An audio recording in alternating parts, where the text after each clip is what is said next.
পৃথিবীতে কিছু মানুষ আছে তারা নিজেকে নাস্তিক বলে দাবি করে, করে না?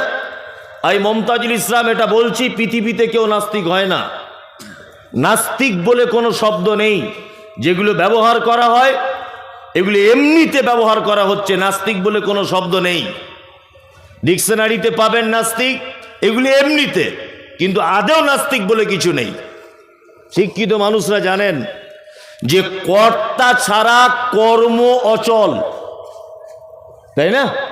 কর্তা ছাড়া কোনোদিন কর্ম হয়? হয় না।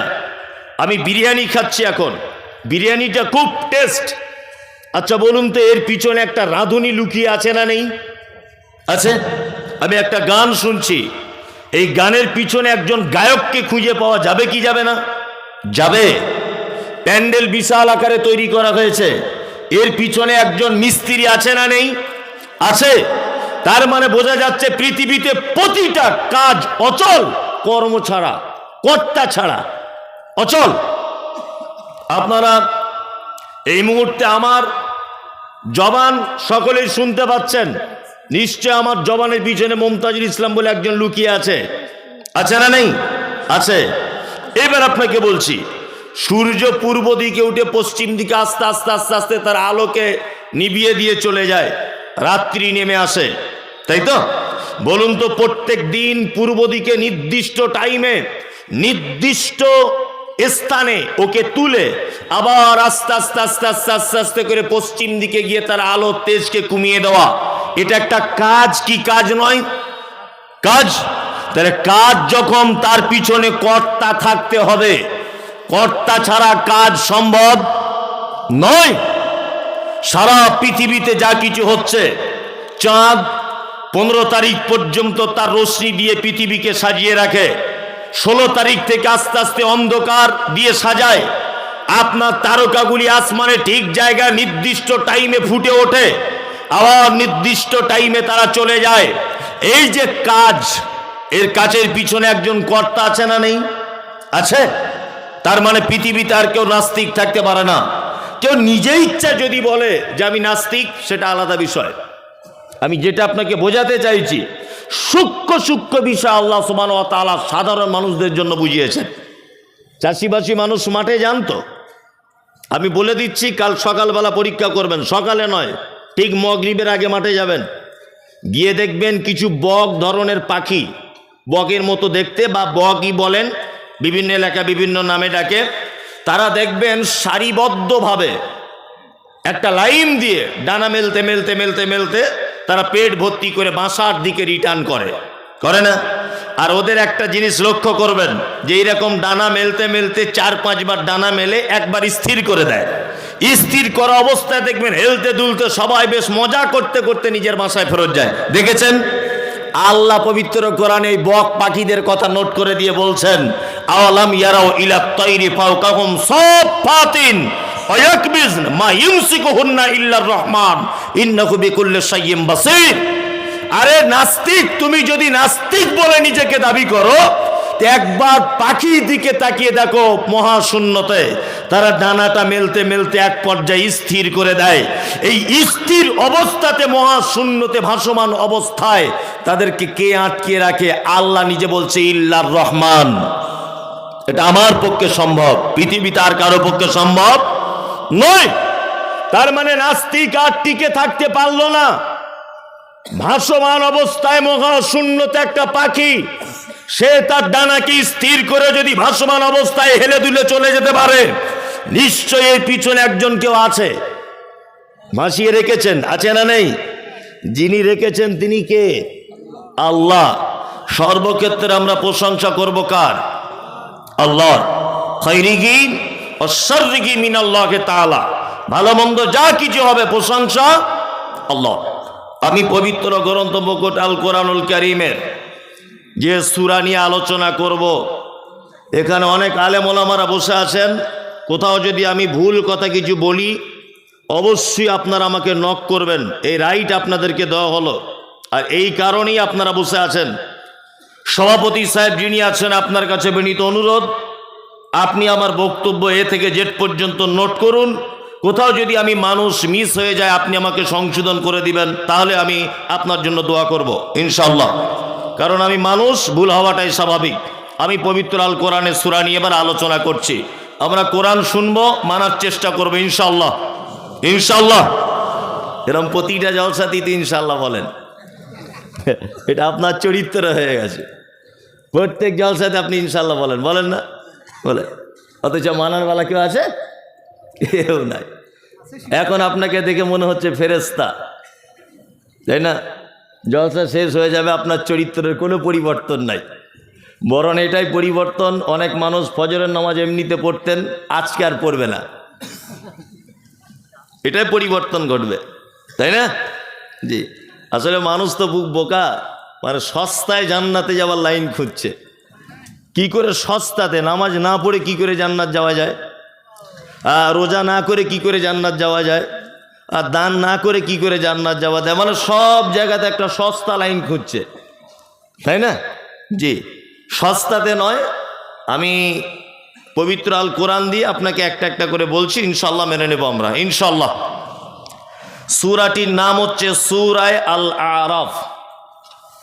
আরাফ, আরাফ শব্দের অর্থ হচ্ছে উচ্চ স্থান। কি? উচ্চ স্থান। আর জান্নাত আর জাহান্নামের মাঝখানে একটা প্রাচীর আছে, এই প্রাচীরটাকে বলা হয় আরাফ। এর মূল শব্দটা হচ্ছে উরফুন, বহুবচন আরাফ। আপনারা জানেন আরবি ব্যাকরণ সম্পর্কে যাদের জ্ঞান আছে একটু আধটু, যে মোরগের মাথাতে একটা ফুল হয়, দেখেছেন? আচ্ছা, মোরগের মাথার ফুলটা কি নিচের দিকে হয় না একদম উপরে হয়? একদম উপরে। ওই জন্য আরবিতে মোরগের মাথার ফুলকে কি বলা হয়? উরফুদ্দিক, অর্থাৎ উচ্চ স্থানের ফুল মোরগের। উরফুদ্দিক কি বললাম বুঝলেন? উচ্চ স্থানে মোরগের ফুল। এটা একটা ছোট্ট বিষয় জেনে নিলেন। আল্লাহ সুবহানাহু ওয়া তাআলা অত্র সূরার ভিতরে বলছেন আলিফ লাম মিম সাদ। পবিত্র আল কোরআনে 29টি সূরার ভিতরে এইরকম কিছু শব্দ পাবেন। আলিফ লাম মিম, আলিফ লাম মিম র, নুন, কাফ হা আইন সাদ, ইয়াসিন, তাহা। আছে না? আছে। আরবিতে বলা হয় হুরুফে মুকাত্তিআত, বাংলাতে বলা হয় বিচ্ছিন্ন অক্ষরমালা। আমি মুমতাজুল ইসলামের ব্যাখ্যা বিশ্লেষণ জানি না, আবু বকর, ওমর, উসমান, আলী রাদিয়াল্লাহু তাআলা আনহু আজমাইন ওনারা জানতেন না। আল্লাহ নবী সাল্লাল্লাহু আলাইহি ওয়াসাল্লাম কিছু বলেননি, সাহাবায়ে কিরামগণ এ ব্যাপারে প্রশ্নও করেননি। শুধু মাথা নাড়লে হবে না, এখানে একটা আশ্চর্য বিষয় জেনে নেন। আল্লাহ নবী সাল্লাল্লাহু আলাইহি ওয়াসাল্লাম বলেননি, কিন্তু সাহাবীগণ প্রশ্ন করেননি। এরই নাম ঈমান। আর আমাদের, আপনাদের নদিয়া জেলা পার্শ্ববর্তী জেলা, বক্তব্য রাখতে রাখতে এক জায়গায় বলছি যে কাঁধে দুজন ফেরেশতা নিয়োগ করেছেন আল্লাহ। মানুষের যা কিছু হয় সব কিছু তারা লেখে। তা আমাকে একজন প্রশ্ন করে বলছে, হুজুর তারা যে লেখে খাতাগুলো কোথায় থাকে? আচ্ছা বলি, এটা কি কোনো প্রশ্ন? আর এটা জেনে ওর লাভ কি? কোনো লাভ আছে? লাভ নাই। উটের গোস্ত খেলে অজু থাকে? থাকে অজু? থাকবে না। তো ও আবার প্রশ্ন করছে বেশ জুত করে, কেন থাকবে না? কেনটা জানার ইচ্ছা কেন এত? আল্লাহ নবী সাল্লাল্লাহু আলাইহি ওয়াসাল্লাম বলেছেন এতটুকুই শেষ। কি বললাম বুঝলেন? এতটুকুই শেষ। এইটুকুন আপনাকে একটা চমৎকার ঘটনা বললে আপনি বুঝতে পারবেন সাহাবায়ে কেরামদের চরিত্র কেমন। আল্লাহ নবী সাল্লাল্লাহু আলাইহি ওয়াসাল্লাম একদা মসজিদের ভিতরে বসে আছেন। সাহাবীদেরকে বলছেন, আল্লাহ রাসূল তোমরা কি জানো আবু বকরের ঈমান কেমন? তখন সাহাবাগণ বলছেন, আল্লাহ রাসূল আপনি আর আল্লাহ ভালো জানে, আমরা কি করে জানবো আবু বকরের ঈমান কেমন? এটা কেমন কথা? তখন আল্লাহ রাসূল সাল্লাল্লাহু আলাইহি ওয়াসাল্লাম পরীক্ষা করার জন্য সাহাবায়ে কেরামদের দিকে তাকিয়ে বলছেন, ওই দেখো, ওই দেখো রাস্তা দিয়ে একটা 4 পায়ের প্রাণী তার কাঁধের উপরে উঠে মালিক তার প্রাণীর সঙ্গে কথা বলতে বলতে যাচ্ছে। আচ্ছা বলুন তো, আমি যদি এখন বলি যে ওই রাস্তা দিয়ে একটা গরুওয়ালা তার গরুর পিঠের উপরে গরুর সঙ্গে কথা বলতে বলতে যাচ্ছে, কেউ বিশ্বাস করবে? গরু কথা বলে? বলে না। তখন বৈঠকে বসে থাকা সাহাবীগণ বলছেন, আল্লাহ রাসূল এটা আমার কেমন হলো? গরুর মালিক কোনোদিন গরুর সাথে কথা বলতে পারে? গরুর কি মুখে ভাষা আছে? আল্লাহ নবী সাল্লাল্লাহু আলাইহি ওয়াসাল্লাম বলছেন, তোমাদের ঈমান আর আবু বক্করের ঈমান এই জায়গাটাতেই ডিফারেন্স। এই কথাটা যদি একবার আমি আবু বক্করকে যদি বলতাম, তা আবু বক্কর অন্ধের মতো বলে দিত, আল্লাহ রাসূল আপনি যখন বলেছেন এটা 100% ঠিক। গরু কথা বলতেও পারে। কি বলছে কিছু বুঝতে পারছেন? এটা সাহাবীদের চরিত্র। আর আমাদের চরিত্র, উটের গোশ খেলে কেন ভাঙবে, এত গরুর গোশ খায় অজু ভাঙে না, এইসব ব্যাপার। হ্যাঁ, এইটা করলে কেন, এটা কি হবে, এটা করলে এটা কি হবে, প্রশ্ন না? এই যে রমজান মাস আসছে, বাবা রে, মুসল্লির তো শেষ নাই। কেউ বলছে থুতু গিলে নিয়েছি মৌলী সাহেব, কি হবে? ইঞ্জেকশন দেওয়া যাবে, হালকা একটু কেটে গেছে, কি প্রবলেম? হ্যাঁ, দুপুরবেলা শুয়েছিলাম, আমার বউ আমার পাশে এসে শুয়ে পড়েছে, রোজা হবে কি না, এইসব নানান ঢঙের প্রশ্ন। প্রশ্ন নয়, এত প্রশ্ন। আল্লাহু আকবার। ইমাম সাহেবদের রমজান মাসে ঘুমটাই হারাম করে দিবে, মানে ওর মতো মুসল্লির এলাকাতে নাই। রমজান মাস শেষ, ঈদের আগের দিন তেরে নাম চুল কেটে সিনেমা হলের টিকিট কেটে বসে আছে। সেই লোকটাই এত প্রশ্ন করছিল, ঠিক না? বাস্তব বলছেন এগুলো। বেশি প্রশ্নতত্ত্ব করতে যাবেন না। ইসলামিক ব্যাপারে মান্যতার দিক দিয়ে দুটো জিনিস দেখবেন। কটা জিনিস? দুটা। এক, কোরআনে যদি সেটা থেকে থাকে আমি অন্ধের মতো বিশ্বাস করে নিলাম। দুই, সহি হাদিসের ভিতরে ঘটনাটা আছে কি না এটা জেনে নেবেন। আপনার মান্যতার মানদণ্ড দুটো। কটা? দুটো। একটা হচ্ছে সহি হাদিস আর একটা হচ্ছে আল কোরআন। এই দুটো জায়গাতে স্পষ্ট হয়ে গেছে, আপনাকে আর অত প্রশ্নে যাওয়ার দাগ লাগবে না। মানুষ প্রশ্ন করতে করতে করতে করতে এমন একটা পর্যায়ে পৌঁছে যায় যে তার ঈমানটা রাখা পর্যন্ত মুশকিল হয়ে যায়, তাই না? ওই জন্য অতিরিক্ত প্রশ্ন আল্লাহ নবী সাল্লাল্লাহু আলাইহি ওয়াসাল্লামের সাহাবীগণ পছন্দ করতেন না। তা আমিও এই ব্যাপারে কিছু বলছি না। আলিফ লাম মিম সাদ, এ ব্যাপারে আমি কিছু জানি না। নবীজিও বলেননি, সাহাবায়ে কেরামগণ বলেননি, আমি মুমতাজুল ইসলাম বলছি না। তারপর আল্লাহ তাআলা বলছেন, কিতাবুন উনজিলা ইলাইকা ফালা ইয়াকুন ফি সাদরিকা হারাদুম মিনহু লিতুনজিরা বিহি ওয়া যিকরা লিল মুমিনিন। এটা একটি কিতাব। এটা কি কিতাব? এটা অবতীর্ণ করেছি আপনার কাছে এই কারণে যে এর মাধ্যমে মানুষকে আপনি দাওয়াত দেবেন, মানুষকে আল্লাহ ভীতি তার অন্তরে জাগাবেন।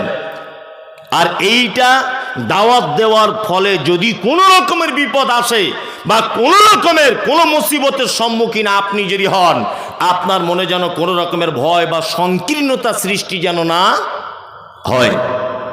আর এটা মোমেনদের জন্য কি উপদেশের বাণী।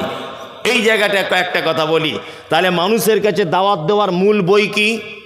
মূল কিতাব আল কোরআন, তাই না? আমি এই সত্য কথাগুলো টেনে টেনে কোরআন মাজিদ থেকে বার করে করে জাতির সামনে যখন বলি, এক শ্রেণীর আলেম ওলামারা তখন আমার মা বোন তুলে গালাগালি দেয়। আল্লাহ তাআলা বলছেন, কিতাবুন উনজিলা ইলাইকা ফালা ইয়াকুন ফি সাদরিকা হারাদুম মিনহু। আপনার কাছে এটা কোরআন অবতীর্ণ করেছি, এর মাধ্যমে আপনি মানুষকে আল্লাহর ভয় দেখান, জাহান্নামের ভয় দেখান। এক কথায় এইটা দিয়ে আপনি তবলিগ করুন মানুষকে। কি দিয়ে তবলিগ করা লাগবে? কি দিয়ে? মানুষকে এইটা দিয়ে তবলিগ করা লাগবে। এইবার আপনাকে আর একটা কথা বলে রাখছি, এইটা আমার বক্তব্যের প্রাসঙ্গিক থেকেও আলাদা। সেটা কি? এবার আপনাকে বলছি, কোরআন মাজিদ অবতীর্ণ হয়েছে আল্লাহ নবী সাল্লাল্লাহু আলাইহি ওয়াসাল্লামের কাছে নবী হওয়ার আগে না নবী হওয়ার পরে? নবী হওয়ার পরে। আল্লাহ নবী সাল্লাল্লাহু আলাইহি ওয়াসাল্লাম বাচ্চা থেকে 40 বছর পর্যন্ত ভালো মানুষ ছিলেন না ছিলেন না? ছিলেন। 40 বছরে নবুয়তি লাভ করেছেন।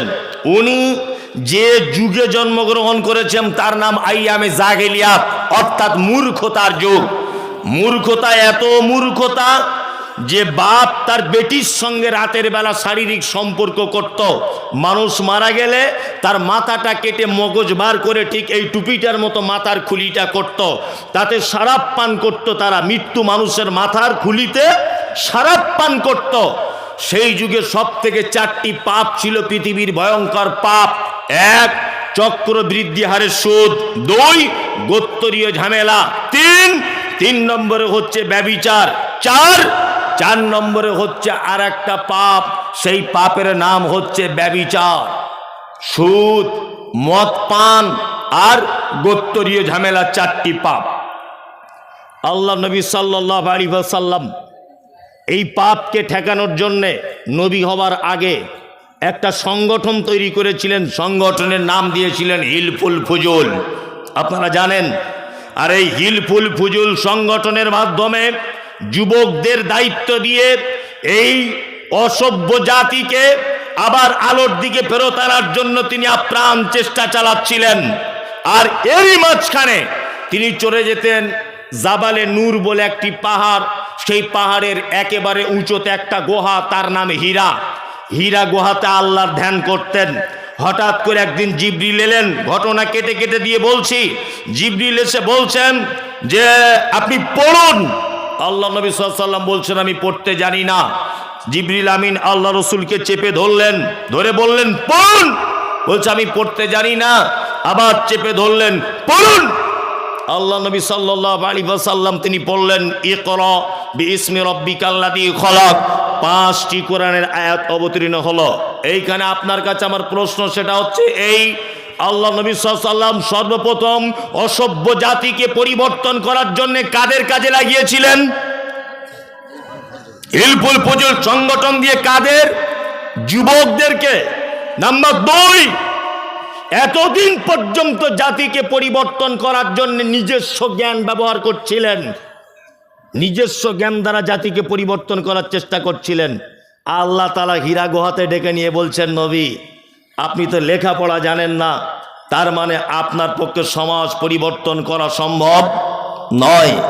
ওই জন্য পবিত্র আল কোরআনের যে বিষয় প্রথমে আয়াত অবতীর্ণ হলো ইকরা, আপনি প্রথমে পড়ুন।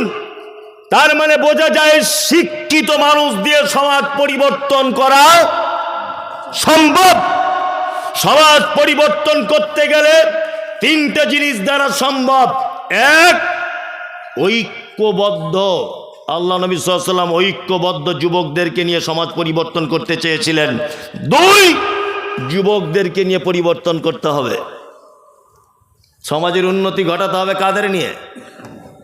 যুবকদের। আর আমাদের আরে বাবা মসজিদের সেক্রেটারি কে? বলছে ফটিক চাচা তুমি হও। চাচার বয়স কত না 75 বছর। ও তো নিজেই পেচ্ছাপ পায়খানা করে ফেলবে কাপড়ে, ও কি দায়িত্ব পালন করবে? 60 বছর বয়স হয়ে গেলে সরকার তাকে বাড়িতে বসিয়ে দেয়, চাকরি থেকে বসায় না। সরকার জানে না? সরকারি স্তরে উচ্চ মানুষ নেই? তারা জানে 60 বছর বয়স হয়ে গেছে মানে কানে কম শুনবে, চোখে কম দেখবে, স্কুলে এসে ভুলভাল পড়াবে। ওই জন্য মাস্টার হিসাবে তাকে বাড়িতে বসিয়ে বসিয়ে অর্ধেক বেতন দেওয়া হয়। তবুও সরকার বলে তুমি স্কুলে এসে আমার ছাত্রদেরকে সর্বনাশ করে দিও না, বাড়ি বসে বসে বেতন খাও তবুও ভালো, তবে তুমি স্কুলে আসতে পাবে না। ওই জন্য আমি বলি প্রত্যেক বক্তব্যতে এটা, যুবকদেরকে সব কাজে এগিয়ে নিয়ে আসার চিন্তা ভাবনা করুন। কি বললাম বুঝলেন? সব কাজে যুবকদের। 2 নম্বর, সমাজ পরিবর্তন করতে গেলে পবিত্র আল কোরআনের মাধ্যমে সমাজ পরিবর্তন করা লাগবে। আল্লাহ নবীকে পর্যন্ত ডেকে নিয়ে বলছেন ইকরা বিইসমি রাব্বিকাল্লাযী খলাক, আপনি কোরআন পড়ুন, তারপরে এইটার মাধ্যম দিয়ে সমাজ পরিবর্তন করুন। কি বললাম বুঝলেন? এইবার আপনার সঙ্গে আমার কয়েকটা কথা। আমাদের বর্তমান বাজারে একটা দল আছে না, যারা মানুষের কাছে তবলিগ করে করে বেড়ায় না? হ্যাঁ, এখানেও থাকলে থাকতে পারেন, আপনার সঙ্গে আমার কোনো আপত্তি নেই, কোনো জায়গাতে বিবাদ নেই। লোকটা 40 দিনের জন্য মানুষের কাছে দাওয়াত দেওয়ার জন্য বাড়ি থেকে বার হয়েছে। সঙ্গে নিয়েছে কি না, এই বগলে নিয়েছে ফাজাইলে আমল আর এই বগলে মুনতাখাবে হাদিস। এই দুটো কিতাব নিয়ে ও দাওয়াতের কাজ করছে। 40 দিন বাড়ি থেকে বার হয়ে গেছে, তবলিগের কাজ করছে। কিয়ামত পর্যন্ত যদিও তবলিগ করতে থাকে, তবলিগের সফলতা আসবে না, কোশ্চেন কালে আসবে না।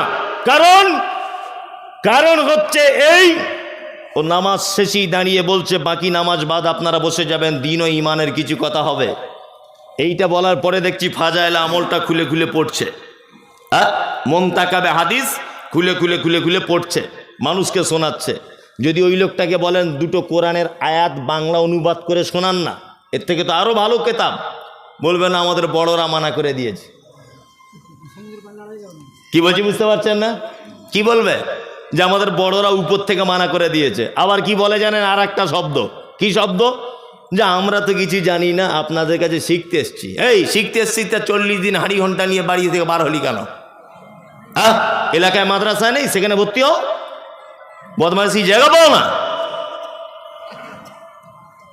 বলছে আমরা কিছু জানি না, আমরা আপনাদের কাছে শিখতে এসছি। তা তোমার এলাকায় মাদ্রাসা নাই? কোশ্চিন কালেও দাওয়াতে সফলতা আসবে না। মানুষের কাছে দাওয়াত যদি দিতেই হয়, কোরআন দিয়ে দাওয়াত দিতে হবে। তাবলীগ করুন, নামাজের পর দুটো ছোট্ট সূরা তেলাওয়াত করে, কোরআন মাজিদের দুটো আয়াত তেলাওয়াত করে তার বাংলা অনুবাদ করে দেন। এর থেকে ভালো দাওয়াত আর দাওয়াত নেই। আছে? নেই। আল্লাহ তারপরে নবীকে বলছেন, কোরআনের কথা বলতে গেলেই সমস্যার সম্মুখীন হতে হবে। সমস্যা যখন হবে, আপনার মনে যেন কোনো ভয় সংকীর্ণতা যেন তৈরি না হয়। আশ্চর্য ব্যাপার, আমি প্রথম যখন বক্তার জগতে এসেছি, তখন বক্তব্য রাখতে রাখতে বলেছি এটা, যে ডাক্তার জাকির নায়েক, ডাক্তার জাকির নায়েক এ দেশের মাটিতে আছে? আছে? নাই। কোথায়?